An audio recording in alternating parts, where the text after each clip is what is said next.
America में तो भूल ही जाए, अमेरिका में तो मेरे ख्याल से, मुझे जहां तक ज्ञात है, पिछले 50, 60, 70 सालों में किसी ने आत्मदाह किसी नहीं किया है किसी चीज को प्रोटेस्ट करते हुए। ये कैसे हो गया कि अमेरिका की राजधानी वॉशिंगटन डीसी में इजरायली एम्बेसी के सामने एक अमेरिकन सर्विंग सोल्जर, ये भी नहीं कि रिटायर्ड, एक अमेरिकन सर्विंग सोल्जर ने आत्मदाह कर लिया, और उसके पहले उसने वीडियो बनाया। अमेरिका से ट्विच करके एक सोशल मीडिया प्लेटफॉर्म है, उस पर डाला, और उसने ये कहा कि हमारी सरकार जो है वो नॉर्मलाइज करने में लगी नरसंहार को। उसमें ये बात आई कि मैंने उसी समय कहा था कि इस लड़ाई में अमेरिका इजराइल की हार होगी। अब उस पर ठप्पा लग रहा है, सीधे तौर पर ठप्पा लग रहा है।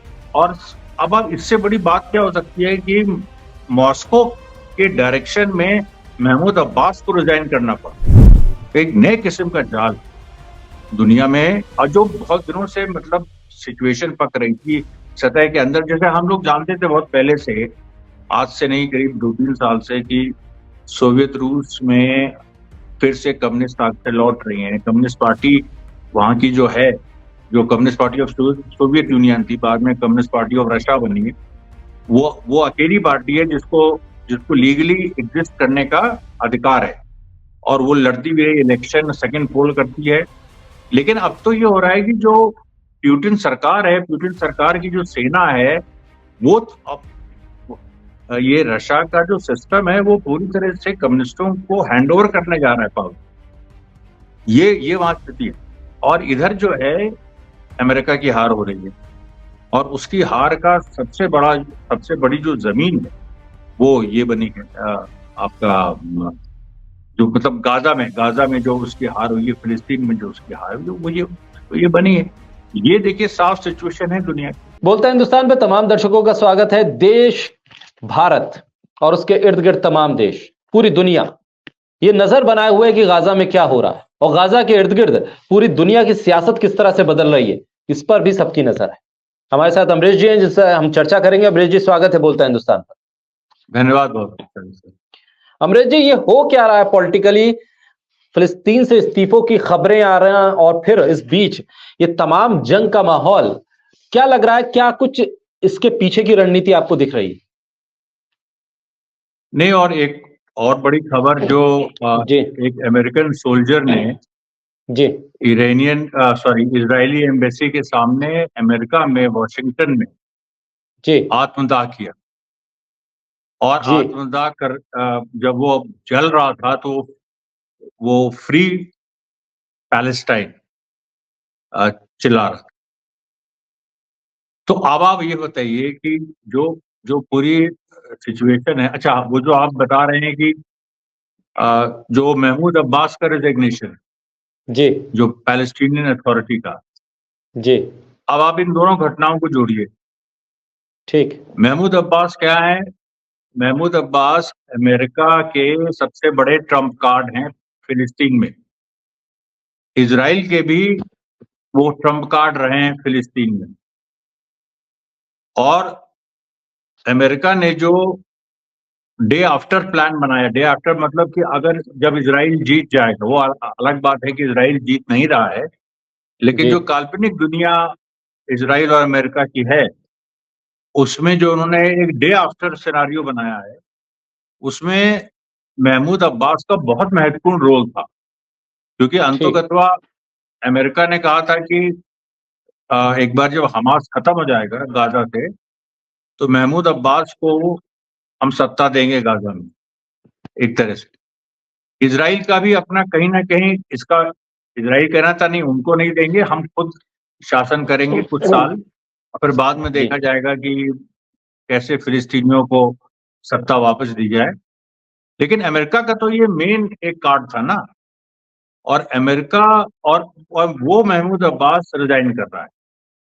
दूसरी तरफ आपने कभी सुना शाकिर साहब की अमेरिका में, हम कह रहे हैं कि वो गाजा की बात तो आप छोड़ दीजिए, अमेरिका में इतनी समस्याएं हैं, आंदोलन भी होते रहते हैं। भारत में मुझे याद है मंडल आंदोलन के समय आत्मदाह हुआ था जिससे पूरा देश जल गया था। सभी, उस लड़के के नाम गोस्वामी था शायद, है ना, जो अर्ली 90s में हुआ था।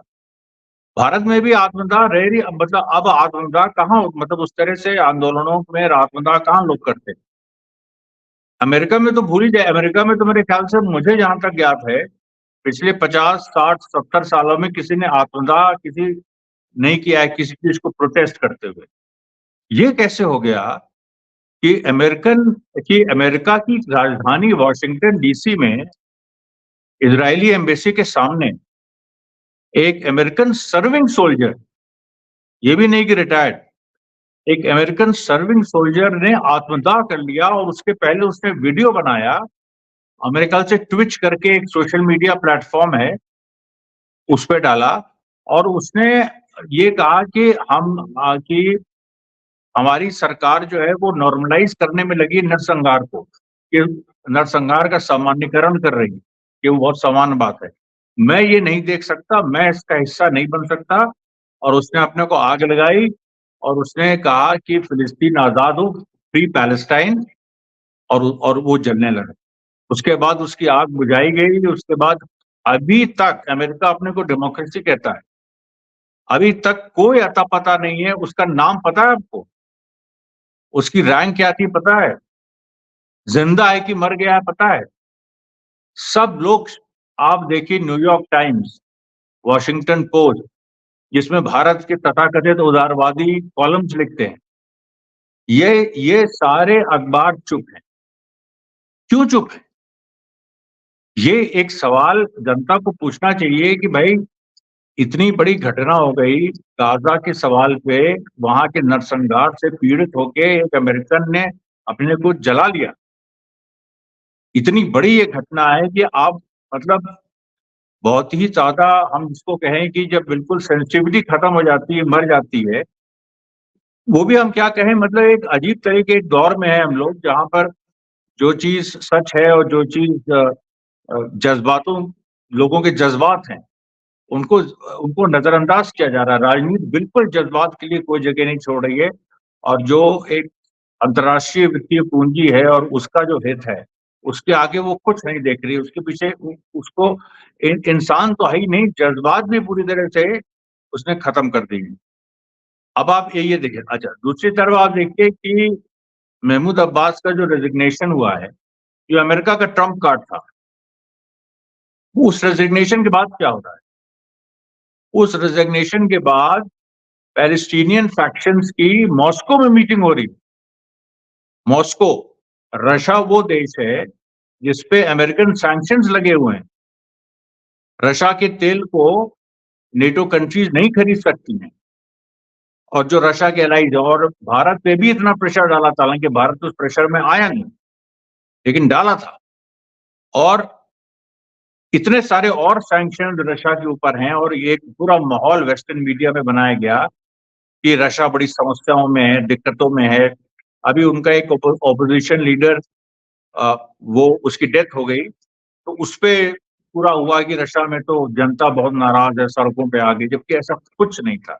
मतलब खुद अमेरिकन जो रशिया में हैं, उन्होंने वीडियो डाले कि देखिए, ये लोग कह रहे हैं कि यहाँ पर जनता सड़क पे आ गई, हार्डली 8-10 लोग हैं, और वो भी कोई प्रोटेस्ट में नहीं, वो भी ऐसे ही खड़े। तो अब आप ये देखिए, तो ये हम गाजा की लड़ाई हम लोग ने जब बात शुरू की थी, मेरे ख्याल से 2 महीना पहले जो पहला वीडियो बनाया था, उसमें ये बात आई थी, मैंने उसी समय कहा था कि इस लड़ाई में अमेरिका इजराइल की हार होगी। अब उस पर ठप्पा लग रहा है, सीधे तौर पे ठप्पा लग रहा है। और अब इससे बड़ी बात क्या हो सकती है कि मॉस्को के डायरेक्शन में महमूद अब्बास को रिजाइन करना पड़ा। एक तरह से यही बात हुई ना, कि मॉस्को में मीटिंग हो रही है पैलेस्टीनियन फैक्शंस की, महमूद अब्बास को रिजाइन करना पड़ा। अब वेस्ट बैंक में, क्योंकि गाजा में तो हमास की सरकार थी, अभी भी है, वेस्ट बैंक में इनकी सरकार थी, पैलेस्टीनियन अथॉरिटी की, जो एक फतेह पार्टी यासर अराफात की थी, और उसमें भी स्प्लिट हो गया था। उसमें जो रेडिकल सेक्शन है वो हमास के साथ आ गया, और अब महमूद अब्बास को रिजाइन करना पड़ रहा है। इसका, अच्छा, पिछले दिनों इसका बैकग्राउंड मैं बता दूं कि पिछले करीब 1.5-2 महीने से पैलेस्टीनियन अथॉरिटीज और पैलेस्टीनियन रेजिस्टेंस उसके बीच तकरार बहुत भयंकर चल रही है।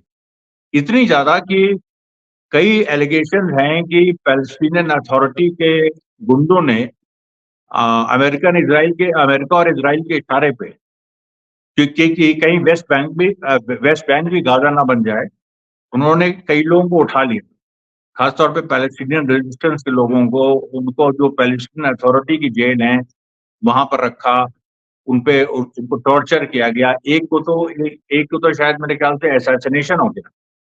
और इसको लेके बहुत बार हमास और बाकी पैलेस्टीनियन रेजिस्टेंस फैक्शन खुल के कह चुके हैं कि हम पैलेस्टीनियन अथॉरिटी को नहीं मानते, इसकी सरकार इलेजिटिमेट है, इसको रहने का कोई अधिकार नहीं। इस तरह की बातें बहुत बहुत बार आ चुकी। लेकिन ये किसी ने उम्मीद नहीं की थी कि महमूद अब्बास इतने कमजोर हो गए हैं कि उनको रिजाइन करना पड़ा। इसका मतलब है कि अमेरिका अब पीछे हट रहा है और इजराइल के साथ वो बहुत दिन नहीं खड़ा रहे। और इजराइल के साथ अगर अमेरिका नहीं खड़ा रहा और जिस तरह के विरोध प्रदर्शन इजराइल के अंदर हो रहे हैं, अभी आप देखिए एक खबर है जो कहीं आई नहीं है, और लेकिन मुझे पता है कि इजराइल के अंदर एक चरमपंथी गुट, वहां के जो अपने, जैसे भारत में राइट विंग है तो वहां पर भी राइट विंग, भाई वहां तो राइट विंग सरकार में है, भारत में भी राइट विंग सरकार में है, लेकिन वहां कुछ ऐसे चरमपंथी गुट हैं जो सरकार में नहीं है। उन्होंने धमकी दी है कि अगर इजराइल के होस्टेजेस, जो बंधक इजराइल के हमास के पास हैं, गाजा में हैं, उनको अगर नहीं छुड़ाया गया तो वो इजराइल के जो पार्लियामेंट मेंबर्स हैं उनके परिवार वालों को मारने लगेंगे जान से। ये बिल्कुल, मतलब वेबसाइट में दिखा दूंगा, वो उसका वो पूरा मतलब साफ उन्होंने धमकी दी। और ये ग्रुप पहले भी कुछ ना कुछ करता रहा है, बड़ा अजीब सा शैडोई सा ग्रुप है, लेकिन ये है बहुत एक्सट्रीम जायनिस्ट ग्रुप है। तो एक जो नेतन्याहू ने सोचा था कि हम चरमपंथी सारे गुटों को साथ लेके चलेंगे और सबसे बड़े चरमपंथी हम बनेंगे, वो फेल हो गए। अब इसके बाद आपके पास रह क्या गया है? अब आप खुल के, रशिया में आपने यूक्रेन का साथ दिया। रशिया की स्थिति आज की डेट की यह है कि यूक्रेन में रशिया धीरे धीरे के अब तो एक तरह से जीत ही चुका है, क्योंकि जो मेन मुद्दा था कि डॉनबास और डोनेट्स्क, जो दो ऑटोनोमस रिपब्लिक्स थी जिन्होंने विद्रोह किया था और जो रशिया के साथ मिलना चाहती हैं, उसके बाद और भी मोल्डेविया वगैरह में जो ट्रांसनिस्ट्रिया और तमाम ऐसी छोटे ऑटोनोमस रीजन थे जो रशिया के पार्ट थे, वो अलग हुए और पश्चिम ने ही रशिया को तोड़ा, अमेरिका ने खास तौर पे, और उन्होंने ऐसे छोटे छोटे बहुत सारे देश बना दिए। उनके अंदर एक आंदोलन हो रहा है कि इसको हम रशिया के पास वापस जाए। कम्युनिस्ट ताकतें रशिया में वापस लौट रही हैं, यहां तक कि जो रशिया में अभी अवदीपका जो शहर है उसका, मेरे ख्याल से डोनेट्स का, जिसपे अभी जो रशिया की जीत हुई है, उसमें जो रशियन सेना है उसने रशिया का झंडा नहीं गाड़ा, उसने जो सोवियत यूनियन की कम्युनिस्ट पार्टी जो पहले हुआ करती थी उसका झंडा गाड़ा। सोचिए, और प्यूटन उसको समर्थन में। तो ये जो पूरी सिचुएशन है, इसमें आप ये समझिए कि एक बड़ा ही एक नए किस्म का जाल दुनिया में, और जो बहुत दिनों से मतलब सिचुएशन पक रही थी सतह के अंदर, जैसे हम लोग जानते थे बहुत पहले से, आज से नहीं करीब 2-3 साल से, कि सोवियत रूस में फिर से कम्युनिस्ट ताकतें लौट रही हैं। कम्युनिस्ट पार्टी वहां की जो है, जो communist party of Soviet union थी, बाद में कम्युनिस्ट पार्टी ऑफ रशिया बनी है, वो अकेली पार्टी है जिसको जिसको लीगली एग्जिस्ट करने का अधिकार है, और वो लड़ती हुई इलेक्शन सेकंड पोल करती है। लेकिन अब तो ये हो रहा है कि जो प्यूटिन सरकार है, प्यूटिन सरकार की जो सेना है, वो अब ये रशिया का जो सिस्टम है वो पूरी तरह से कम्युनिस्टों को हैंडओवर करने जा रहा है पावर। ये वहां स्थिति है। और इधर जो है अमेरिका की हार हो रही है, और उसकी हार का सबसे बड़ी जो जमीन है वो ये बनी है, आपका जो मतलब गाजा में जो उसकी हार हुई है, फिलिस्तीन में जो उसकी हार हुई है, वो ये बनी है। ये देखिए साफ सिचुएशन है दुनिया की। बिल्कुल। लेकिन इस बीच में एक चीज ये भी जानकारी आई कि पेरिस में भी एक बैठक चल रही है जिसमें बेंजामिन नेतन्याहू लगभग इस चीज को मान रहे हैं कि एक सीजफायर की स्थिति बननी चाहिए। अब तक बेंजामिन नेतन्याहू इससे पूरा इनकार कर रहे थे। अब ये हो रहा है कि कुछ डेलीगेशन भेजे जा रहे हैं दोहा भी। कुछ डेलीगेशन इस बात को लेकर भी बातचीत कर रहे हैं कि कैसे वो स्थिति बन सकती है। बातचीत ये भी है कि जो इजरायली कैदी हमास के कब्जे में उनको कैसे छुड़ाया जाए और जो फिलिस्तीन के लोग इजराइल के पास हैं उनको छोड़ने की क्या नीति हो। और दूसरी तरफ ये इस्तीफा अमेरिका में सेना का विद्रोह, एक तरह से अमेरिका की सेना का विद्रोह ही कहा जाएगा वो। क्या ये, जैसा आप बार बार कह रहे हैं कि ये हार होनी है, ये हार अमेरिका और इजराइल के बिल्कुल दरवाजे पर खड़ी है जो हमास के साथ इन्होंने शुरू की थी। इसलिए इस पूरी हार को ढकने के लिए ये तमाम चीजें हो रही हैं, पेरिस से लेकर और अमेरिका के भीतर तक, और जो इस्तीफा हुआ महमूद अब्बास का वो सब। नहीं, ढकने के लिए क्या, वो तो अब तो ढक भी नहीं पा रहे हैं। अब कहाँ ढक पा रहे हैं अभी इनका। ये आप झूठ बोल सकते हैं, छुपा सकते हैं कि वो अमेरिकन सोल्जर का आप नाम नहीं बताएंगे, वो मर गया होगा, उसको आप खुलासा नहीं करेंगे, उसको गायब कर देंगे, वो एक अलग चीज। लेकिन दुनिया ने देख लिया ना क्या हुआ। महमूद अब्बास का इस्तीफा, उसके ऊपर अमेरिका कुछ कर नहीं सकता, उसको मानना ही पड़ेगा भाई। वो एक ऑफिशियल पोस्ट से रिजाइन किए हैं। पेरिस में जो बातचीत हो रही है, आप सोचिए, ये हालत है कि अभी एक हफ्ते पहले आपने कहा भी कि नेतन्याहू ऐसे बयान दे रहा था कि इजराइल अगर समझौता होता है ये, तो इजराइल का वजूद खत्म हो जाएगा। उसने सारी बातें कह दी, इजराइल का वजूद खत्म हो जाएगा, इजराइल खत्म हो जाएगा, हमेशा जो हम लोग 1948 में देश बना वो खत्म हो जाएगा। सब कुछ कहा उसने जो संभव था, और चरम से चरम भाषा। और फिर भी इजराइल की जनता कह रही है कि नहीं, होस्टेजेस को वापस दो।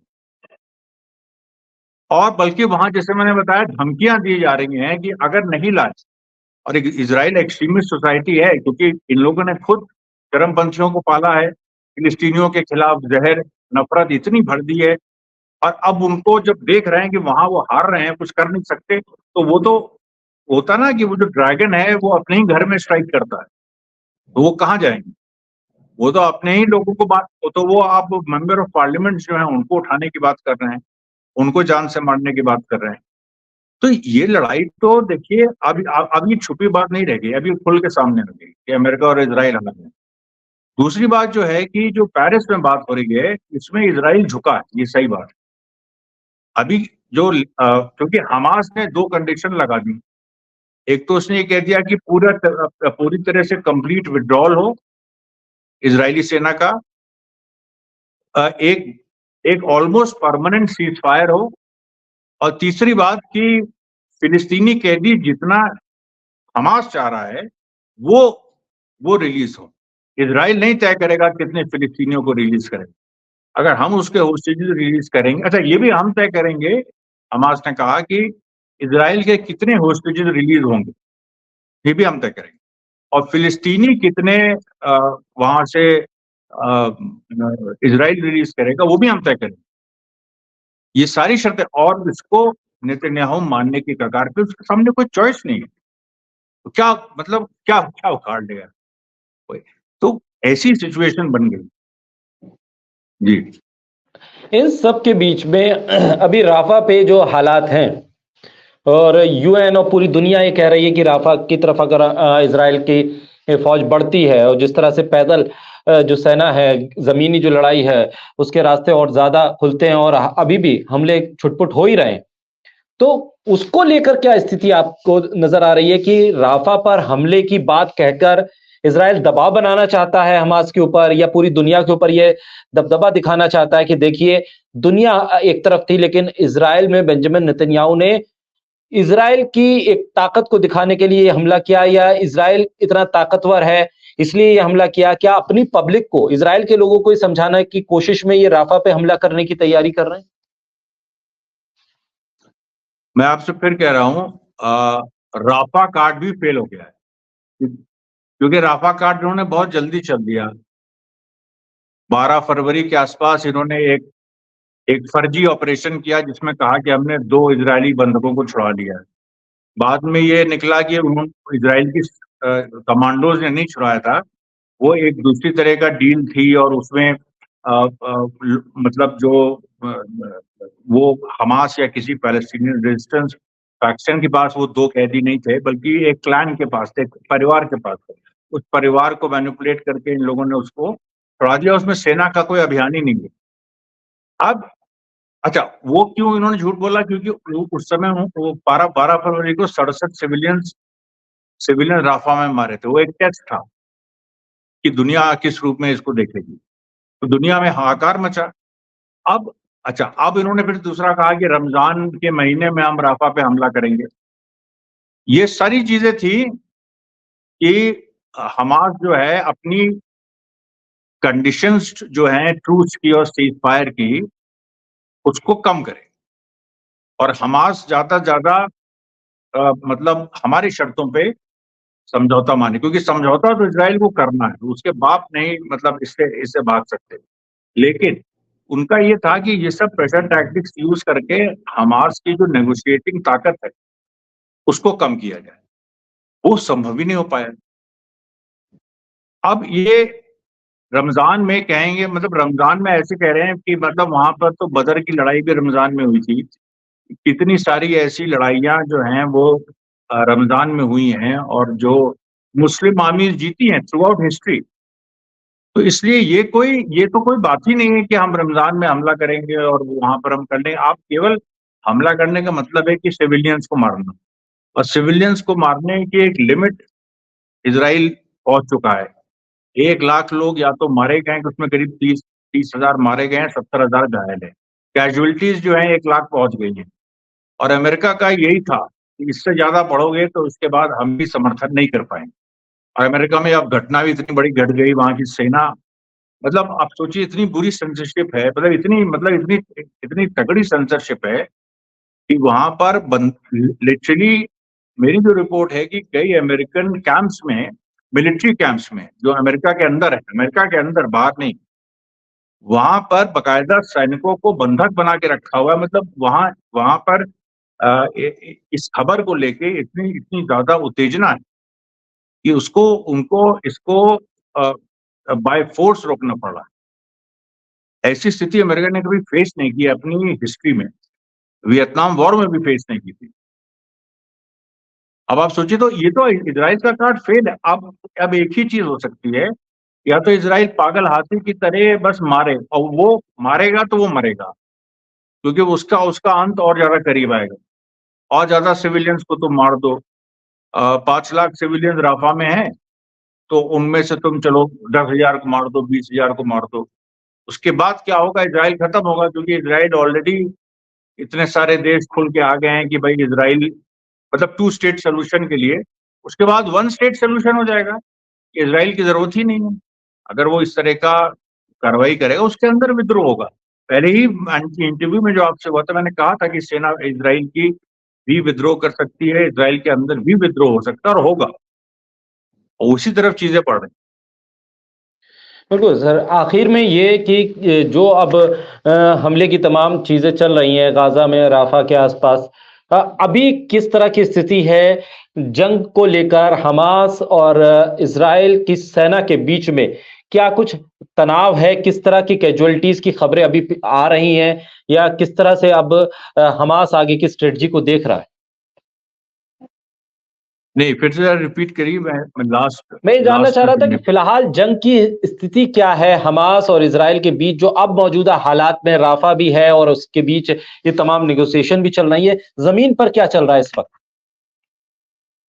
जमीन पे तो देखिए लगातार हमास मार रहा है, उसमें जो रोज खबरें आ रही हैं, और बल्कि अब तो ये हो रहा है क्योंकि गाजा से भारी संख्या में इजराइल सेना हटा चुका है। हवाई हमले अभी कर रहा है वो।